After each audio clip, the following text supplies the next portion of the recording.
Hello students and welcome back to my YouTube channel Excellence Academy Zone. So we have discussed some of the topics of chapter 1 of political science, that is the Cold War era, in our previous video. अगर आपने part 1 नहीं देखा है तो link is in the description box. So today we'll start our new topic of the same chapter, which is the emergence of two blocks. The two superpowers, that is the US and the USSR, wanted to expand their sphere of influence in different part of the world. तो ये जो दो super powers थे USA और USSR, ये अपने sphere of influence को expand करना चाहते थे in the different part of the world. तो इन्होंने डिसाइड किया कि ये स्मॉलर कंट्रीज की हेल्प लेंगे ये करने के लिए. These smaller states got the promise to protection. तो इन स्मॉलर स्टेट्स को क्या फायदा हो रहा था इनकी हेल्प करने से? तो इनको प्रॉमिस किया गया था इन दोनों सुपर पावर्स की तरफ से कि ये प्रोटेक्शन देंगे, उनको सेफ्टी देंगे, वेपन्स देंगे, इकोनॉमिक एड या फाइनेंशियल एड हेल्प देंगे against their local rivals, mostly regional neighbours. Local rivals मतलब आपस में ही अगर किसी स्टेट की दूसरे किसी स्टेट के साथ में लड़ाई चल रही है तो उसमें भी ये आपकी हेल्प करेंगे. The first division took place in Europe. तो पहला डिवीजन जो था जो यूरोप में हुआ वो क्या था कि most of the western European sides जो थी वो यूएस के साइड में चली गई और उसी को हमने नाम दिया वेस्टर्न अलायंस, क्योंकि आपको पता है ग्लोब के ऊपर यूएसए और यूएसएसआर. तो यूएसए जो है वो आपके वेस्ट साइड में आता है ग्लोब के ऊपर और यूएसएसआर जो है वो आपके ईस्ट साइड में आता है. ठीक. The countries of the eastern sphere joined the Soviet camp. तो जो ईस्ट वाले थे उन्होंने यूएसएसआर को ज्वाइन कर लिया. अब इनके बीच में जो थे ना वो था यूरोप. तो यूरोप का जो वेस्टर्न वाला पार्ट था वो तो यूएसए के साइड चला गया और ईस्टर्न वाले साइड्स ने सबने यूएसएसआर को ज्वाइन कर लिया. तो उन्हें हमने नाम दिया ईस्टर्न अलायंस का. The Western Alliance formed itself into an organization. तो Western Alliance ने खुद को ही एक ऑर्गेनाइजेशन बना दिया, The North Atlantic Treaty Organization, जिसका हमने नाम दिया NATO. It came into existence in April 1949 with 12 states. तो NATO जो है हमारा ये अप्रैल 1949 में बना.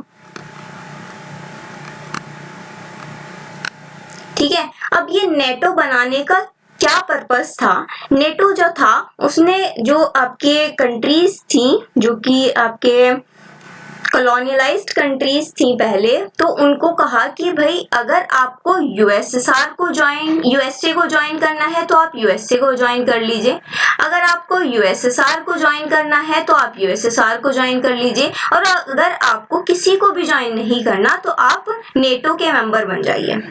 ठीक. तो नेटो के जो मेंबर्स थे तो वो 12 स्टेट्स ने इसके साथ में एक ट्रीटी साइन की थी. फर्स्ट इसमें 12 मेंबर की एसोसिएशन थी, मतलब एक तरह से ये यूनिटी ग्रुप था लोगों का. The NATO declared that armed attack on any of them in Europe, कि अगर यूरोप में नेटो के किसी भी एक मेंबर के ऊपर अटैक होगा या नॉर्थ अमेरिका में इनमें से किसी के ऊपर भी अटैक होगा तो ये उसको ऐसा समझेंगे कि ये उन 12 मेंबर्स के ऊपर ही अटैक हुआ है.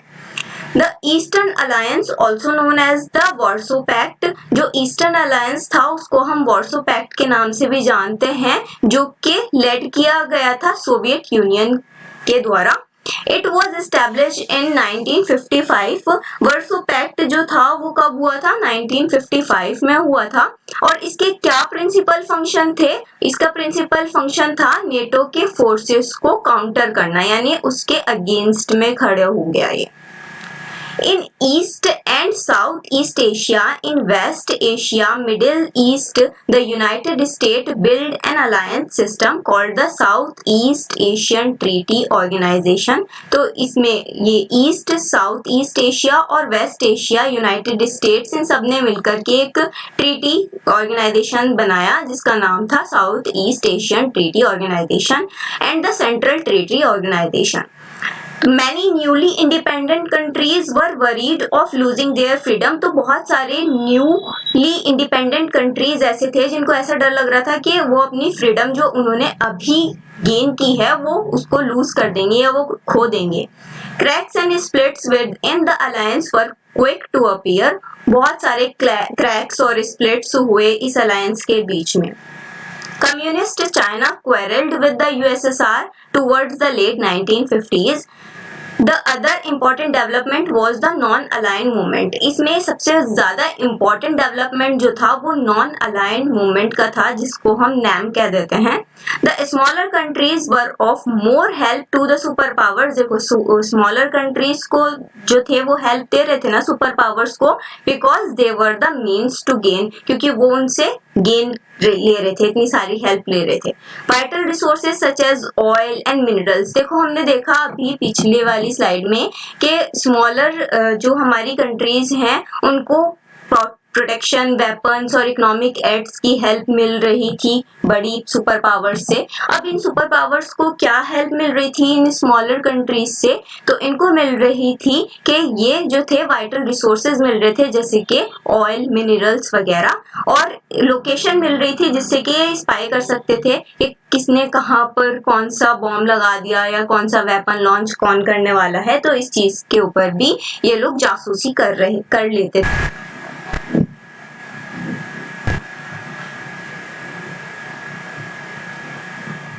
तो नेक्स्ट टॉपिक हमारा आता है arenas of the cold war. Arenas area होता है जहाँ पे कभी वॉर होने वाली थी या हुई थी, या फिर मतलब ऐसा था कि वॉर जस्ट होने ही वाली है, ऐसी वाली जगह को अरेना कह देते हैं कोल्ड वॉर का। The cold war was also responsible for several shooting Wars. Cold war की वजह से बहुत सारे शूटिंग वॉर्स भी हुए थे। The two superpowers were poisoned to direct encounter in Korea। ये दोनों सुपर पावर्स जो थे वो दोनों ही डायरेक्टली एनकाउंटर हुए थे किसके थ्रू? कोरिया, बर्लिन, कॉन्गो और बहुत सारे अदर पार्ट्स जो कि अफगानिस्तान और आपका वियतनाम जैसी कंट्रीज थी। Jawaharlal Nehru, one of the leader of NAM, played a key role in mediating between the two Koreas। तो इन दोनों कोरियाज के बीच में एक मीडिएटर का जो काम किया था, मीडिएटिंग का रोल प्ले किया था, वो जवाहरलाल नेहरू जी ने किया था, जो कि who is one of the leader of NAM। ठीक है। In the Congo crisis the UN secretary general played a की मीडिएटरी रोल। और कॉन्गो क्राइसिस के अंदर UN के जो सेक्रेटरी जनरल थे उन्होंने एक मीडिएटरी रोल प्ले किया था। The US and USSR decided to collaborate in limiting or eliminating certain kinds of nuclear and non-nuclear weapon। तो US और USSR दोनों ने ही कोलैब किया आपस में साथ मिलकर के कि हम लिमिट किया एक दूसरे को कि भाई हम जो है अपने न्यूक्लियर और नॉन न्यूक्लियर वेपन्स का जो है वो इस्तेमाल नहीं करेंगे। The two sides signed 3 significant agreement। इन दोनों ने US और USSR ने मिलकर के 3 बड़े एग्रीमेंट्स जो थे, ट्रीटीज जो थी वो साइन की थी। पहला है लिमिटेड टेस्ट बैन ट्रीटी, दूसरी है nuclear non proliferation treaty, third one is anti ballistic missile treaty. अब नेक्स्ट टॉपिक हमारा आता है चैलेंज टू बाइपोलैरिटी। बाई मतलब टू, पोलैरिटी मतलब यही दोनों US और USSR। ठीक है। बाई का मतलब होता है टू और पोलैरिटी मतलब US और USSR। तो इनके सामने क्या क्या चैलेंज थे? तो नॉन अलाइंड मूवमेंट यानी NAM offered the newly decolonized countries of Asia, Africa and Latin America a third option not to join any of the alliance। तो हमने अभी देखा ना कि NAM जो था उसने क्या किया था, इनको ऑफर किया था जो भी हमारे डिकोलोनाइज्ड कंट्रीज थे कि या तो आप US की साइड चले जाओ या आप USSR के साइड चले जाओ या आप हमें ज्वाइन कर लो। NAM was founded by 3 leaders. NAM को जो है वो इन 3 लीडर्स ने फाउंड किया था, मतलब मिलकर के बनाया था। Yugoslavia's Joseph Broz Tito, India's Jawaharlal Nehru and Egypt's leader Gamal Abdul Nasser, और इंडोनेशिया सरकानो एंड घानास क्वामे नरकुम्मा। तो ये सब स्ट्रांगली सपोर्ट में थे। सबसे बड़ा जो चैलेंज था यूएस और यूएसएसआर के सामने वो NAM का ही था, ठीक है। Biggest challenge to bipolarity is NAM। तो हमारे इसमें जो भी कंट्रीज थी वो कौन कौन सी थी उनको याद रखने का, क्योंकि ये बहुत इंपॉर्टेंट टॉपिक है आपके एग्जाम पर्सपेक्टिव से। तो आपको ये याद रखना पड़ेगा कि इसमें कौन कौन सी कंट्रीज थी और उनके लीडर्स कौन कौन से थे। तो उसका एक मिनिमोनिक है जो कि आपको याद कर लोगे तो आप, मतलब मैंने जैसे याद किया था, हमने याद किया था आई गई। तो that is I for India, E for Egypt, G for Ghana, Y for Yugoslavia and I for Indonesia. अब इनके जो लीडर्स हैं उनको याद कर लीजिएगा। The first NAM summit was held in 1961। तो NAM की जो फर्स्ट समिट हुई थी वो 1961 में हुई थी बेलग्रेड में। Non aligned neither means isolation. इन्होंने कहा कि भाई देखो, नॉन अलाइनमेंट का मतलब ये नहीं है कि हम आइसोलेशनिज्म के अंदर हैं, कि बिल्कुल ही मतलब हम देख ही नहीं रहे हैं कि क्या हो रहा है, बिल्कुल दुनिया से ही अलग जाकर के अलूफ हो गए हैं, और ना हम न्यूट्रलिटी के ऊपर हैं। It played a role in mediating between the two rival alliance। तो इसने एक तरह से mediating रोल प्ले किया था इन दोनों rival alliance के बीच में, यानी यूएस एंड यूएसएसआर के बीच में।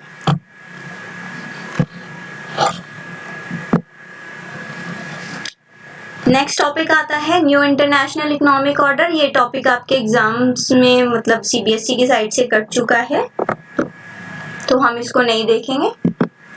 नेक्स्ट टॉपिक है India and the cold war. तो अब देखो, हम इंडिया में रहते हैं और हमारे लिए बहुत इंपॉर्टेंट है कि इंडिया ने क्या किया था at the time of the cold war और क्या सब चीजें हुई थी। तो देखते हैं, India followed a two way policy regarding the cold war. India ने टू वे पॉलिसी अपनाई थी जब कोल्ड वॉर चल रहा था उस टाइम पर। तो वो टू वे पॉलिसी क्या थी कि ना तो इन्होंने किसी भी अलायंस का पार्ट बने थे, क्योंकि इंडिया अभी हमने देखा था कि नेटो का पार्ट था, तो ना तो किसी भी अलायंस को ज्वाइन किया था, और इन्होंने वॉइस रेस की थी against newly colonised countries who are becoming the part of these alliance. जो भी नई कंट्रीज यानी नई डीकोलोनाइज्ड कंट्रीज जो इन अलायंस का पार्ट बन रही थी, तो उनके खिलाफ भी इंडिया ने अपनी वॉइस रेस की थी। The policy of India was not fleeing away. India की पॉलिसी ये नहीं थी कि बस उड़ जाएं, खत्म, ठीक है, but was in favour of actively intervening in world affair. कि मतलब हम ऐसा नहीं है कि बस खत्म है, हम किसी के साथ नहीं दे रहे, लेकिन इनका था कि हम फेवर में है, एक्टिवली इंटरवीनिंग, मतलब हम वर्ल्ड अफेयर्स के साथ में हैं, जिससे कि कोल्ड वॉर खत्म हो जाए, कम हो जाए। The non-alignment gave India the power to take international decision। Non-alignment ने इंडिया को जो है वो इंटरनेशनल डिसीजन लेने की पावर दी थी, and to balance one super power against the other. ठीक है, तो इंडिया को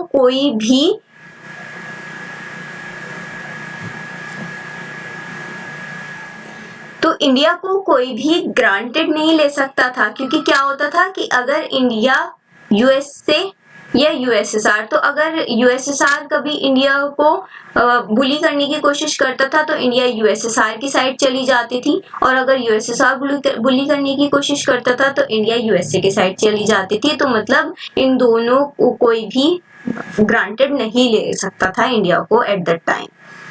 India's policy of non-alignment was criticized on a number of counts। तो इंडिया की जो ये पॉलिसी थी नॉन अलाइनमेंट वाली, उसको बहुत बार क्रिटिसाइज किया गया, but still it has become both as an international movement. लेकिन फिर भी ये एक इंटरनेशनल मूवमेंट भी बना और इंडिया फॉरेन पॉलिसी का कोर भी बना। तो that's all for this chapter. Thank you and I hope कि आपको ये वीडियो अच्छी लगी होगी। अगर अच्छी लगी है तो please like, subscribe and share.